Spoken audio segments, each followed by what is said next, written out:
जो मैं दयावती प्राध्यापिका अर्थशास्त्र from government senior secondary school Kharete आप सभी का इन कक्षाओं में स्वागत करती हूँ। प्यारे बच्चों, अपनी आज की इस कक्षा में हम कक्षा 11 में अर्थशास्त्र विषय का तीसरा अध्याय जिसका नाम है आंकड़ों के संकलन की जनगणना व प्रतिदर्श विधि, ये चैप्टर हम पढ़ेंगे। इससे पहले इस चैप्टर की एक कक्षा हम ले चुके हैं जिसके अंदर हमने पढ़ा था कि आंकड़ों के संकलन करने की दो विधियों के बारे में। पहली विधि जिसका नाम है जनगणना विधि, दूसरी विधि जिसको हम प्रतिदर्श विधि कहते हैं। तो जनगणना विधि वह विधि जिसके अंदर हम अपने समग्र की प्रत्येक इकाई का एक एक करके अलग अलग से अध्ययन करते हैं, और दूसरी प्रतिदर्श विधि जिसके अंदर हम समग्र की प्रत्येक इकाई का अलग अलग अध्ययन ना करके उन इकाइयों का प्रतिनिधित्व करने वाला एक कुछ हम जो उसका प्रतिनिधित्व करता है उस सैंपल को हम चुनते हैं और उस सैंपल का हम अध्ययन करते हैं, तो उसे हम क्या कहते हैं, प्रतिदर्श विधि। तो जनगणना विधि में हमने हर एक इकाई का अध्ययन किया और प्रतिदर्श विधि में हमने समग्र का प्रतिनिधित्व करने वाला एक भाग, एक हिस्सा, उसका अध्ययन किया। आज की इस कक्षा में हम उसी प्रतिदर्श को चुनने की प्रतिदर्श की विधियों के बारे में पढ़ेंगे। तो प्रतिदर्श का चुनाव करते समय जब प्रतिदर्श चुनते हैं, जब एक समग्र में से हम कुछ इकाइयों को चुनेंगे तो कुछ इकाइयों को किस तरीके से चुनें, तो उस सैंपल को चुनने की कई विधियां हैं, कई तरीके हैं। उन सभी तरीकों के बारे में हम अपनी आज की इस कक्षा में पढ़ेंगे। तो प्यारे बच्चों, प्रतिदर्श को चुनने की कुल 6 विधियां हैं, 6 तरीके हैं, जिनके नाम हैं पहला यादरैखिक प्रतिदर्श विधि, दूसरा सविचार प्रतिदर्श विधि और तीसरा सत्रीय प्रतिदर्श विधि। इसके अलावा चौथे नंबर पर आती है हमारी व्यवस्थित प्रतिदर्श विधि, 5वें नंबर पर कोटा प्रतिदर्श और 6ठे नंबर पर आती है सुविधानुसार प्रतिदर्श विधि। तो अपनी आज की इस कक्षा में हम प्रतिदर्श को चुनने की इन 6 की 6 विधियों के बारे में विस्तार से पढ़ेंगे। इन सभी विधियों में आपस में क्या अंतर है, क्या इनके गुण हैं, क्या इनके अवगुण हैं, उन सभी के बारे में हम विस्तार से पढ़ेंगे। तो चलिए अपनी आज की कक्षा हम शुरू करते हैं। प्रतिदर्श के चुनाव की विधियों की बात करें तो पहली विधि जिसका नाम है यादरैखिक प्रतिदर्श विधि। यादरैखिक प्रतिदर्श विधि, इसे हम रैंडम मेथड भी बोलते हैं। तो क्या होती है यादरैखिक विधि, रैंडम विधि, जिसके अंदर हम क्या करते हैं कि जो हमारा समग्र है, समग्र की मान लिया हमारे पास 50 इकाइयां हैं, तो उन 50 इकाइयों में से हमें 5 इकाइयां चुननी है। तो कौन सी 5 इकाइयां चुनी जाए, ये चुने जाने के समान अवसर होते हैं। उन 50 की 50 इकाइयों में से कोई भी चुनी जा सकती है। कौन सी चुनी जाएगी, कौन सी छोड़ दी जाएगी, इसके बारे में स्वयं अनुसंधानकर्ता को भी कुछ पता नहीं होता। तो जो यादरैखिक प्रतिदर्श विधि है, जिसे हम रैंडम मेथड भी बोलते हैं, तो इसके अंदर स्वयं अनुसंधानकर्ता को भी ये नहीं पता कि कौन सी विधि सैंपल के रूप में चुनी जाए, यानी कि समग्र की सभी इकाइयों के चुने जाने के समान अवसर होते हैं, समान मौके होते हैं, और ये चुने जाने का काम आकस्मिक ढंग से किया जाता है, अचानक किया जाता है। तभी तो अनुसंधानकर्ता को भी नहीं पता होता। इसीलिए इस विधि को हम दैव प्रतिदर्श विधि भी कहते हैं। दैव यानी कि हमें अनुसंधानकर्ता को नहीं पता कि कौन सी इकाई चुनी जाएगी, कौन सी छोड़ दी जाएगी, ये एकदम से होगा, अपने आप होगा। दैव पर यह निर्भर करता है, भगवान पर यह निर्भर करता है कि किस इकाई को चुना जाएगा, किस इकाई को छोड़ा जाएगा। तो यादरैखिक प्रतिदर्श विधि वह विधि जिसके अंदर समग्र की सभी इकाइयों में से प्रतिदर्श के चुने जाने के समान अवसर, समान मौके होते हैं। तो ये इस विधि की परिभाषा होगी। तो इसके अंदर आकस्मिक ढंग से सैंपल का चुनाव किया जाएगा। स्वयं अनुसंधानकर्ता को भी इसके बारे में नहीं पता होगा कि कौन सा हमारा सैंपल के रूप में चुना जाएगा, कौन सा छोड़ा जाएगा। इसे हम एक एग्जाम्पल से सुनते हैं, समझते हैं। एग्जाम्पल, उदाहरण के लिए मान लिया मेरे पास कक्षा है, कक्षा में सामने बच्चे बैठे हैं और मुझे उन बच्चों को टॉफियां वितरित करनी है, बांटनी है। तो टॉफी बांटने का एक तरीका ये हो सकता है कि मैं एक एक बच्चे को अपने पास बुलाऊं, उनको एक एक करके दूं, या एक ये हो सकता है कि मैं एक एक बच्चे के पास जाऊं, उनको दूं। लेकिन इन सब की बजाय अगर मैं टॉफी अपनी मुट्ठी में लूं और टॉफियों को बच्चों की तरफ ऐसे फेंक दूं, और ऐसे फेंकने से बच्चे कैच करेंगे, कोई कैच कर सकता है, कोई भी जिसे कैच करेगा जो उसको मिल जाएगी, जिसे नहीं करेगा उसको रह जाएगी। तो ये तरीका एकदम से हो, अचानक से हो, किसी को भी मिल सकती है, कोई भी छूट सकता है, यानी कि सबको समान मौके हो। तो ऐसी ही विधि हमारी यादरैखिक प्रतिदर्श विधि है। इस यादृच्छिक प्रतिदर्श विधि का अगर हम एक और उदाहरण की बात करें तो लॉटरी जो तरीका है, लॉटरी विधि जो है, जिसका बहुत बार प्रयोग किया जाता है। जैसे हम जितना भी हमारी समग्र की इकाइयां होती हैं, सबके नाम की हम एक पर्ची बना लेते हैं और उन पर्चियों को फोल्ड करके आपस में अच्छे से मिक्स किया और मिक्स करके उसमें से हमें जो सैंपल के रूप में चुनना है, ऐसे 5, 10 कोई भी आंख बंद करके हम वो पर्ची निकाल लेते हैं। तो ये तरीका भी किसका उदाहरण है? यादृच्छिक प्रतिदर्श विधि का। क्योंकि इस तरीके में भी जो हमारा समग्र है, जो हमारी पर्चियां हैं, उनमें से सभी के चुने जाने के समान अवसर होते हैं, समान मौके होते हैं। तो प्यारे बच्चों, हमने जाना कि यादृच्छिक प्रतिदर्श विधि क्या होती है। तो इसके गुण क्या होंगे कि ये एक आसान सी विधि है, सरल विधि है, इसके अंदर पक्षपात की कोई संभावना नहीं होती। दूसरा, इसके अंदर सभी इकाइयों को चुने जाने के क्या होंगे? समान अवसर होंगे, समान मौके होंगे। तो ये विधि हमारी यादृच्छिक प्रतिदर्श विधि। इसका अवगुण क्या होगा? अवगुण में सबसे बड़ा अवगुण इसका यही है कि जब इकाइयां एक जैसी ना हो, सभी इकाइयां समान ना हो, एक जैसी ना हो, और उनमें से कुछ इकाइयों को अगर समग्र के रूप, सैंपल के रूप में चुनना बहुत ज्यादा जरूरी हो, तो ऐसे में हम ये तरीका नहीं अपना सकते। क्योंकि इस तरीके के अंदर सभी इकाइयों को समान मौके मिलेंगे, समान अवसर मिलेंगे।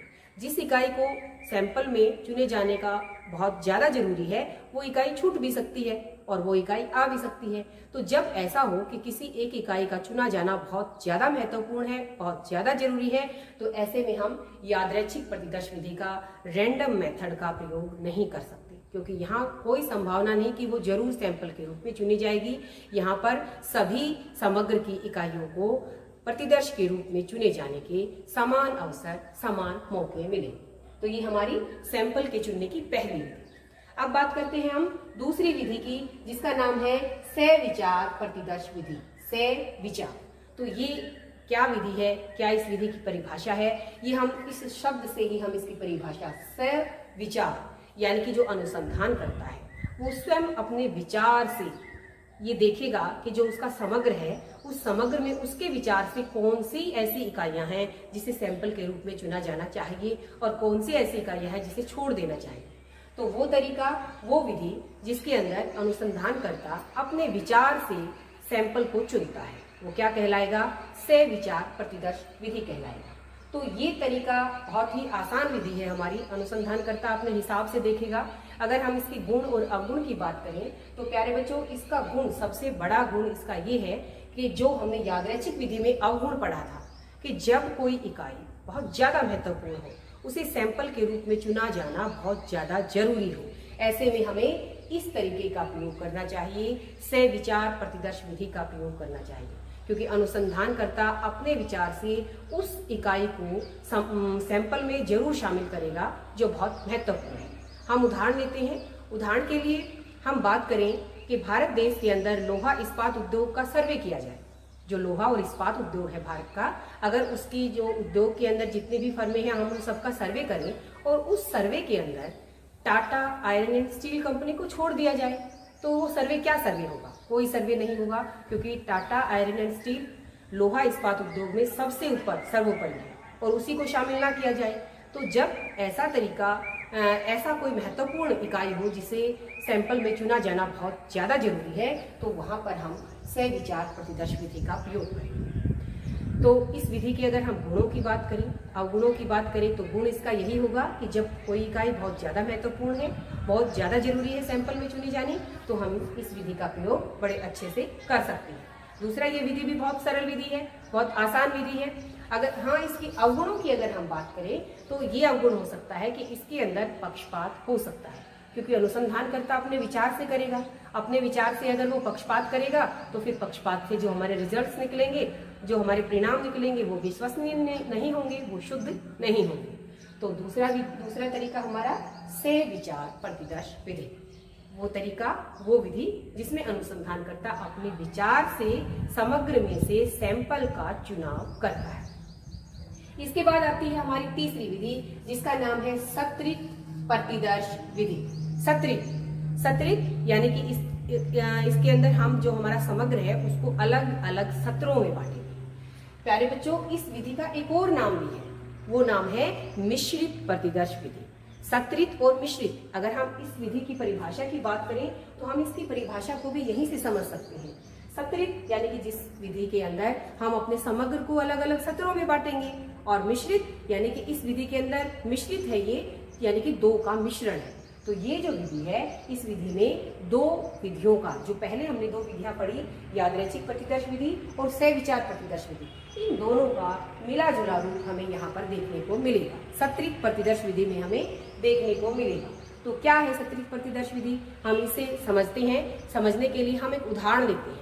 उदाहरण के लिए हमारे पास कक्षा है, कक्षा के विद्यार्थी हैं और 50 विद्यार्थी हैं। उन 50 विद्यार्थियों को हम अलग अलग सत्रों में उनकी विशेषताओं के आधार पर बांटते हैं। विशेषता हम देखेंगे क्या विशेषता है। हम विशेषता ये भी बांट सकते हैं कि 50 में से हो सकता है 30 लड़के हैं और 20 लड़कियां हैं, तो 2 सत्र बन गए, लड़कों के अलग लड़कियों का अलग। कुछ हमें सैंपल के रूप में मान लिया हमें 5 इकाई चुननी है, तो अगर 30 लड़के हैं तो हम 30 में से कुछ लड़के चुनेंगे और 20 में से कुछ लड़कियां चुनेंगे। क्योंकि लड़के ज्यादा हैं तो हम लड़कों को हो सकता है मान लिया 5 का चुनाव करना है, तो 30 में से हमने 3 लड़कों का चुनाव कर लिया सैंपल के रूप में, और 20 में से 2 लड़कियों का चुनाव कर लिया। तो पहले हमने क्या किया, सबसे पहले हमने क्या किया, हमने अपने समग्र को अलग अलग सत्रों में बांटा। और अलग अलग सत्रों में कैसे बांटा, उनकी विशेषताओं के आधार पर। जैसे हमने बांट दिया लड़का लड़की, या ऐसे हो सकता है कि सब्जेक्ट वाइज हम बांट सकते हैं। कोई भी विशेषता हमें विशेषता लेनी है और विशेषता के आधार पर बांटना है। हम आर्ट्स के विद्यार्थी हैं, कॉमर्स के हैं, साइंस के हैं, तो उन विशेषताओं के आधार पर सबसे पहले क्या करेंगे, हम अलग अलग सत्रों के अंदर बांटेंगे। तो अलग अलग सत्रों में बांटने के बाद फिर हम क्या करेंगे, जो हमने अलग अलग सत्र बांटे, ये स्तर क्या है, हमने अपने विचार से बांटे हैं। हमने अपने विचार से लड़के लड़कियां अलग अलग या सब्जेक्ट वाइज अलग अलग। तो जो पहला मिश्रण है सहविचार विधि का, उसके अंदर हमने क्या किया कि हमने अपने समग्र को, अपने आंकड़ों को अपने विचार से अलग अलग सत्रों में अलग अलग विशेषताओं में बांटा। फिर उस प्रत्येक स्तर से, जैसे लड़के अलग लड़कियां अलग, उस प्रत्येक स्तर से हम यादृच्छिक तरीके से सैंपल का चुनाव करें। यादृच्छिक तरीका क्या बताया था मैंने, कि एकदम से अचानक से सबको समान मौका मिले। जो 30 लड़के हैं उन 30 लड़कों में से कोई 3 चुने जा सकते हैं, सबको समान मौका मिले। 20 लड़कियां हैं, उन 20 लड़कियों में से कोई भी 2 लड़कियां चुनी जा सकती हैं, सबको समान मौका मिले। तो सत्रित या मिश्रित प्रतिदर्श विधि दो विधियों का मिश्रण है, सहविचार प्रतिदर्श विधि और यादृच्छिक प्रतिदर्श विधि। जब हम सत्र बनाएंगे विशेषताओं के आधार पर, तो वो स्तर हम अपने विचार से, अनुसंधानकर्ता अपने विचार से बनाएगा, और उस प्रत्येक स्तर से जो सैंपल चुनेगा वो सैंपल वो यादृच्छिक तरीके से चुनेगा। तो प्यारे बच्चों, तीसरी विधि प्रतिदर्श के चुनाव की तीसरी विधि, जिसका नाम क्या है, सत्रित या मिश्रित प्रतिदर्श विधि, इसके अंदर दो विधियों का मिश्रण होता है। इसके बाद प्रतिदर्श के चुने जाने की हमारी अगली विधि आती है, और इस विधि का नाम है व्यवस्थित प्रतिदर्श विधि। व्यवस्थित प्रतिदर्श विधि ये चौथे नंबर की हमारी विधि है। तो व्यवस्थित प्रतिदर्श क्या विधि है, क्या इसकी परिभाषा है, और इस विधि के अंदर हम कैसे प्रतिदर्श का चुनाव करेंगे। तो सबसे पहले हम क्या करेंगे कि जो हमारा समग्र है, समग्र के हमारे जितने भी आंकड़े हैं, उन सबको हम व्यवस्थित करें, सिस्टेमैटिक ढंग से उनको हम जचाएंगे। तो यही इस विधि की परिभाषा भी होगी कि व्यवस्थित प्रतिदर्श विधि वह विधि होती है जिसमें हम सबसे पहले समग्र को व्यवस्थित करेंगे। और समग्र को व्यवस्थित करने के क्या तरीके हैं, ये तरीके हमारे 3 तरीके हो सकते हैं। पहला तरीका समग्र को जचाने का भौगोलिक, और दूसरा तरीका होता है समग्र को जचाने का, वो है हमारा संख्यात्मक। ये क्या तरीका होता है, इसमें क्या करते हैं, ये सब मैं आपको अभी बताऊंगी। एक और तरीका भी है आंकड़ों को व्यवस्थित करने का, और वो तरीका है वर्णात्मक। तो सबसे पहले हम अपने समग्र की सभी इकाइयों को व्यवस्थित करेंगे, जचाएंगे सिस्टेमैटिक तरीके से। और किस तरीके से, वो तरीका हमारा भौगोलिक हो सकता है, संख्यात्मक हो सकता है, वर्णात्मक हो सकता है। भौगोलिक यानी कि स्थान के आधार पर, जैसे हम सर्वे की बात करें, हम लोहा और इस्पात उद्योग के सर्वे की ही बात करें, तो हम भौगोलिक आधार पर अलग अलग राज्यों की, हरियाणा में के कौन कौन से लोहा इस्पात उद्योग हैं, और पंजाब में कौन से हैं, पश्चिम बंगाल में कौन से हैं। तो पहला तरीका क्या हुआ कि जो भी हमारा समग्र है, हम उस समग्र को क्या करें, हम उसको स्थान के आधार पर बांटें। जैसे हम रिजल्ट की बात करें, कक्षा 10 में का जो बोर्ड का परिणाम है उसकी बात करें, तो हम डिस्ट्रिक्ट वाइज अलग अलग जिले का, ये इस जिले का परिणाम है, ये इस जिले का परिणाम है, तो आंकड़ों को व्यवस्थित करने का एक तरीका क्या हो सकता है, भौगोलिक, जिसमें हम स्थान के आधार पर अपने आंकड़ों को व्यवस्थित करेंगे। दूसरा तरीका हो सकता है संख्यात्मक। संख्यात्मक के अंदर हम क्या करते हैं, हम संख्या के आधार पर, जैसे कक्षा में हम टेस्ट लेते हैं और टेस्ट में बच्चों के क्या मार्क्स आए, हम उसे रोल नंबर वाइज लगा लें, तो रोल नंबर वाइज जो हमने लगाया वो क्या है, संख्यात्मक आधार पर। तो अपने आंकड़ों को व्यवस्थित करने का दूसरा तरीका क्या हो सकता है, संख्या के आधार पर या अंकों के आधार पर हम अपने आंकड़ों को जचाएं। एक और तरीका भी है व्यवस्थित करने का, और वो है वर्णात्मक। वर्णात्मक यानी कि अल्फाबेटिकली वे में, जैसे जब हमारे बहुत बार रोल नंबर आते हैं बोर्ड के, बहुत बार अल्फाबेटिकली आते हैं, सबसे पहले ए से स्टार्ट होने वाले, फिर बी से स्टार्ट होने वाले नाम, तो अपने आंकड़ों को, अपने समग्र के सभी आंकड़ों को, सभी मदों को सबसे पहले व्यवस्थित प्रतिदर्श विधि में हम व्यवस्थित करेंगे, सिस्टेमेटिक तरीके से जचाएंगे। सिस्टेमेटिक तरीके से व्यवस्थित करने के हमारे पास 3 तरीके हैं। हम भौगोलिक तरीके से भी कर सकते हैं व्यवस्थित, हम संख्यात्मक तरीके से कर सकते हैं, हम वर्णात्मक तरीके से कर सकते हैं। व्यवस्थित करने के बाद फिर उस में से हम अपने आंकड़ों को चुनेंगे। जैसे संख्यात्मक आधार पर हमने कर लिया, और हमने संख्यात्मक आधार पर रोल नंबर वाइज लगाया, तो सबसे पहला हमने 5 रोल नंबर को चुन लिया, 5 के बाद हम 15 को चुन लें, 15 के बाद हम 25 को चुन लें, 25 के बाद 35 को चुन लें। तो ये जो तरीका है ये क्या कहलाता है, हमारा व्यवस्थित प्रतिदर्श विधि कहलाता है। तो प्यारे बच्चों, व्यवस्थित प्रतिदर्श विधि की परिभाषा क्या हुई कि जिसके अंदर हम सबसे पहले अपने समग्र की मदों को व्यवस्थित करेंगे, और व्यवस्थित करने के बाद एक मद का चुनाव करने के बाद उसी के आधार पर उससे अगली, जैसे मैंने अभी बताया 5 के बाद 15, 15 के बाद 25, इस तरह से हम अपने प्रतिदर्श को चुनेंगे। तो ये इस विधि की परिभाषा। इसके गुण और अवगुण की अगर हम बात करें, तो गुण और अवगुण के अंदर इसका यही अवगुण आता है कि जैसे हमने पहले 5 रोल नंबर को चुना, फिर हमने 15 को चुना, फिर 25 को चुना, तो बीच के जो हमारी मदें थी वो तो एकदम से निकल गई, उनके बारे में तो सोचा ही नहीं गया। तो वो ये जो तरीका है, इसमें सभी मदों को सैंपल के रूप में चुने जाने के समान मौके नहीं मिले। तो ये इस विधि का अवगुण हो गया। गुणों की अगर बात करें तो आसान विधि है, सरल तरीका है, तो ये इस विधि के गुण हो जाएंगे। तो व्यवस्थित विधि क्या होती है ये आप सबकी समझ में आ गया होगा कि हम सबसे पहले अपने आंकड़ों को व्यवस्थित करेंगे। 3 तरीके से हम व्यवस्थित कर सकते हैं। इसके बाद हमारी आंकड़ों के संकलन की चौथी विधि आती है कोटा प्रतिदर्श विधि। इस विधि का एक और नाम भी है, और वो नाम है अभ्यंस विधि। तो दूसरा नाम कोटा विधि का क्या है, अभ्यंस, ये भी हम इस विधि को कहते हैं। तो कोटा विधि के अंदर क्या करते हैं, क्या होती है ये विधि, तो इस विधि को भी समझने के लिए हमें एक उदाहरण देना पड़ेगा। मान लिया हम बात करें, कक्षा की बात करते हैं, हमारे पास 100 विद्यार्थी हैं, 100 हमारे पास कुल विद्यार्थी हैं, और उन 100 कक्षा 11 के लिए हमारे विद्यार्थी हैं। इन 100 विद्यार्थियों में से मान लिया जो आर्ट्स वाले बच्चे हैं वो 50 स्टूडेंट्स के पास आर्ट्स है, और कॉमर्स की अगर हम बात करें तो 30 विद्यार्थियों के पास कॉमर्स है, और अगर हम बात करें साइंस स्ट्रीम की तो साइंस स्ट्रीम में हमारे पास 20 विद्यार्थी हैं। तो देखिए बच्चों, सबसे पहले हमने क्या किया, हमारा जो कुल समग्र का आकार है वो क्या है, हमारे 100, जनसंख्या हमारी समग्र हमारा कितना है, 100 का है। उस 100 में ये 3 तरह के हैं, आर्ट्स में 50, कॉमर्स में 30 और साइंस के अंदर 20 विद्यार्थी हैं। तो कोटा या अभ्यंस विधि में हम सैंपल कैसे चुनेंगे, हम अपनी जनसंख्या को, अपने समग्र को, जो हमारे पास समग्र है उसमें से जब हम सैंपल चुनेंगे तो वो उस कुल जनसंख्या में उसका अनुपात क्या है, इस आधार पर हम चुनते हैं।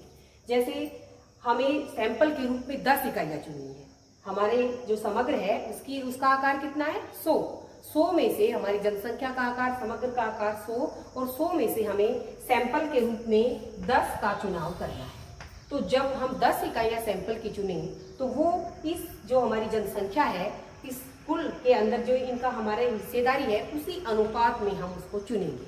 तो वो जो तरीका है वो कहलाता है कोटा। तो कोटा तरीके के अंदर क्या करते हैं कि जो समग्र से हमारे जो अलग अलग इकाइयां हैं उनकी हम प्रतिशतता निकालते हैं। जैसे बात करें हम आर्ट्स की, तो आर्ट्स के आधे विद्यार्थी हैं, 100 में से 50 विद्यार्थी, आधे विद्यार्थी हो जाते हैं, 50% विद्यार्थी जो हमारे हैं वो आर्ट्स के हैं।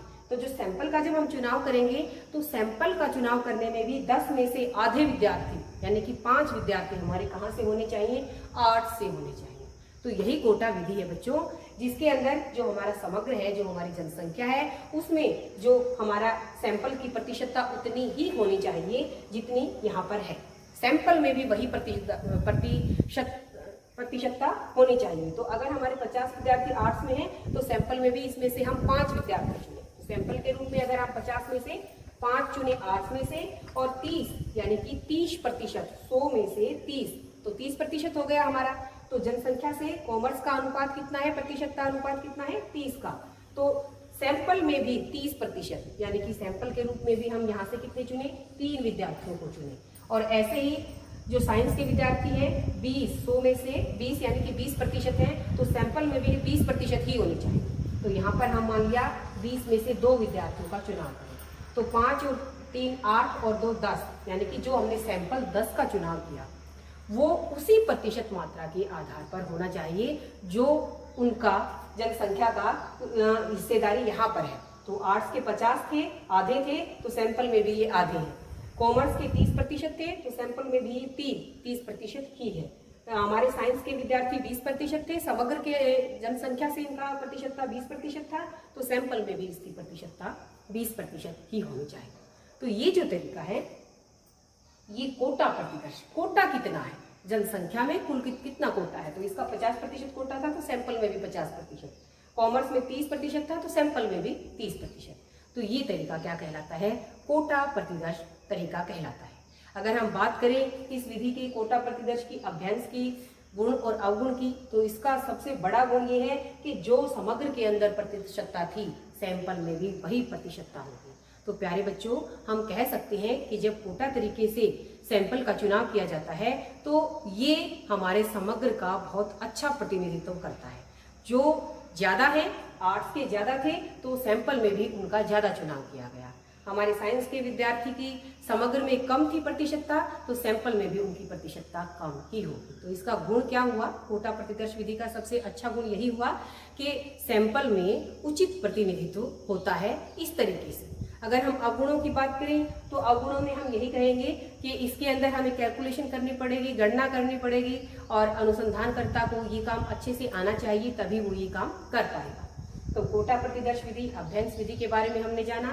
इसके बाद हमारी छठा तरीका, छठी विधि आती है जिसका नाम है सुविधानुसार प्रतिदर्श विधि। हमने 6 विधियां पढ़नी थी, छठी विधि है हमारी। तो प्यारे बच्चों, ये सबसे आसान विधि है, नाम ही इसका सुविधानुसार है।